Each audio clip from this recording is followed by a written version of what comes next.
എന്തായാലും അഭിനയം കൊള്ളാം, പക്ഷേ ഇത് കേരളമായി പോയി. എന്റെ അമ്മച്ചി എന്നാ കൂവി വിളിയാ. എനിക്ക് തോന്നുന്നു അമ്മച്ചിക്ക് പണ്ട് മീൻ കച്ചവടമായിരുന്നെന്നാണ്.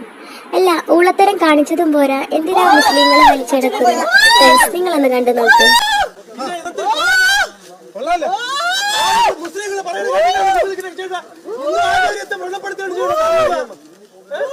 അച്ഛൻ എത്ര വർഷം കൊണ്ട് പറയാം, മരുത്ത മലയാളി അച്ഛൻ സന്യാസ ജീവിതത്തിൽ എന്റെ അച്ഛന്റെ പവിത്രത കളഞ്ഞിട്ട് നിങ്ങൾക്ക് എന്ത് കിട്ടും? നമ്മളെ മൃത്യു കണ്ടിട്ടേ തൊടുള്ളൂ. ഞാൻ ആദ്യം മരിക്കും, എന്റെ മൃത്യു ആയിരിക്കും നിങ്ങളെല്ലാം കാണാൻ പോണത്. ഇല്ല, അങ്ങനെ